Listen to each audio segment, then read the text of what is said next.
Okay, so let's go ahead and take a moment and just basically talk about what poetry even is. What exactly is poetry? Um, and honestly, that it's a term that's getting harder and harder to give you a concrete definition for. But let's talk about that. So poetry is it's a type of literature, and it's based on like the interplay of words and rhythm. Okay, and that's the key phrase right there. It's the interplay of words and rhythm. Sometimes even the placement of those words in on the page and everything can matter. It often employs rhyme. It often employs meter. Um, Rhyme, of course, are the words that sound the same. Meter would be rules regarding like the number of syllables, the placement of syllables, the way they're arranged, that sort of thing. Which we'll talk about that stuff more in detail later on. So it often employs those. In poetry, words are strung together to essentially they form sounds, images. They might give you ideas that might be too complicated or too abstract or metaphoric or whatever to actually talk about directly, to describe directly. These are ideas that are bigger picture, more universal, that sort of thing, a little more nebulous than concrete ideas might be. A good way to think about poetry, if you have to define it in just a couple words, might be poetry says a lot in only a few words. And that's different than prose. Prose says a little in a lot of words. Okay? So poetry says a lot in only a few words, whereas poetry or prose says a little, but it takes a lot of words. Okay, so of course what you just finished up was prose. Now we're starting poetry. Now, once upon a time, poetry was written using very, very, very strict rules of meter and rhyme. Different cultures had their own sets of rules. For example, the Anglo-Saxon poets had their own rhyme schemes, their own meters. The Greeks had their own rhyme schemes and meters. The Arabic poets had their own.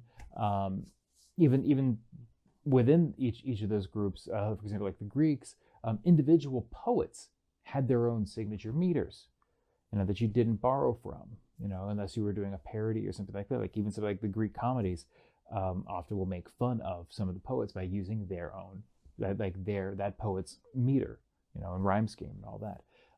So different cultures had their own things, and the poetry was written according to these very, very strict rules. And yes, I'm sure you're thinking it, are these forms still used today? Of course they are. They absolutely are still used today.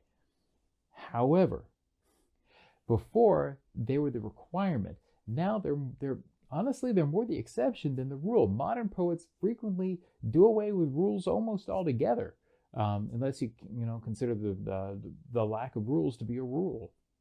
Okay, so most modern poetry doesn't rhyme.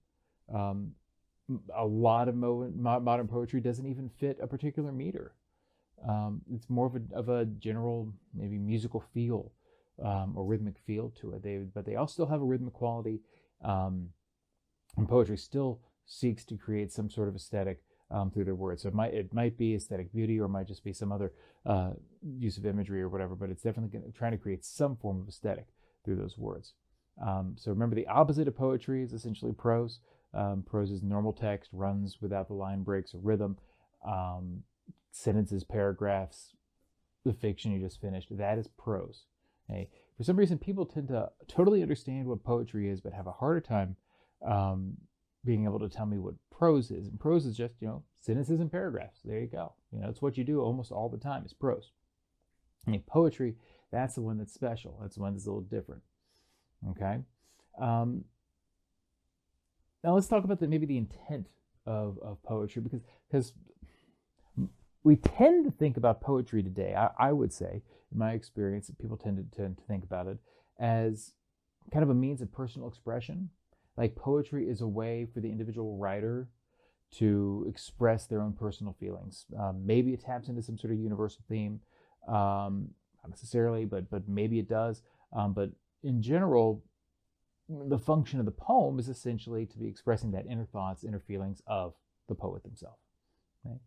But that's not the way it used to be, at least not always, or didn't have to be. Ancient Greece, for example, I know we talked about them a second ago. Most poems were either narrative, telling a story, or about war or drinking, or were commissioned even. And were basically poems of praise for the people that commissioned them, or about the subject that they were commissioned for. A lot of them were meant to be accompanied by the lyre. That's a musical instrument. And essentially, if you think about it, that makes them lyric poetry, right? That's where that comes from, lyric, the lyre. Nowadays, we know the word lyric as song lyrics, right? The words you sing along to, in a particular song. That's lyric poetry. That's a form of lyric poetry. Now, if we talk about the term lyric poetry, though, typically now we just mean that it kind of has a musical feel to it. Okay, it does not have to necessarily be sung. But regardless, the modern definition of poetry is radically different than the way people saw poetry, thousands of years ago. It was very regimented, very, very rule-oriented. Now, poetry can essentially be about anything. It could be funny, or it could be really serious. It could tell a story. Doesn't have to tell a story. It can rhyme, but it doesn't have to rhyme. It can have really strict structure or no structure at all. There's even a really famous poem that simply consists of a single imaginary letter of the alphabet. That's it. It's an M with 4 legs in there, but it's a single imaginary letter of the alphabet. That's the whole poem. Okay? The point is, the shackles are off, right, people? You can go ahead and write about whatever you want to write about. So get creative, all right? And we're going to explore several different types of poems throughout this module, throughout this section of the course. So we're going to start off today with a poem that is all about you.